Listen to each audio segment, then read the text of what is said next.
Good morning. Rochester leaders releasing new details Tuesday about the chain of events that ended in a fiery, fatal crash outside the Kodak Center. I have been getting inundated with questions as to why this individual would choose, number one, Rochester, New York, why he would choose to do this on New Year's Day, and why he would appear to target concert goers trying to have a great time to bring in the new year. Police Chief David Smith says it now appears the suspect, 35-year-old Michael Avery, intentionally drove his rented SUV towards a crowd of pedestrians, leaving a New Year's Eve concert. At about the same time, a rideshare vehicle containing 2 passengers in the back seat was pulling out of the theater parking lot and was struck by Avery's expedition. Both passengers in the rideshare vehicle died at the scene. Avery died from his injuries Monday night. 9 pedestrians were hurt.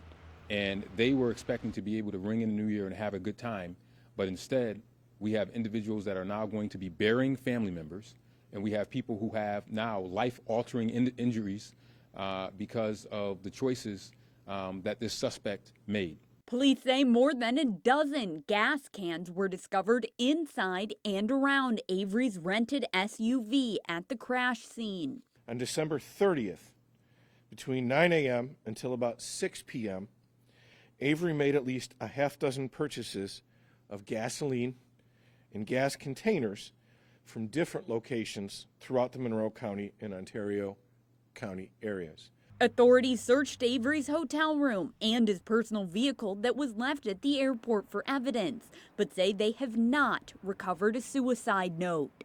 Although the motive behind the crime remains unknown, the conversations we've had with his family so far leads us to believe that Avery may have been suffering from possible undiagnosed mental health issues.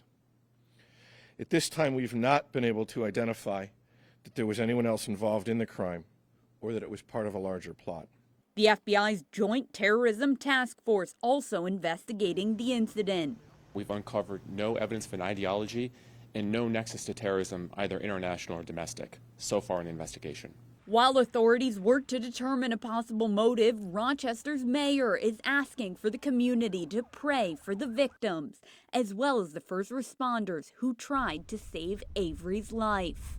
But running to try to put out the fire of the inferno that he started. So even in the midst of this despicable tragedy, there is a reminder that there still is goodness in this world of the individuals that sprang into action without thinking about their own safety to try to save others.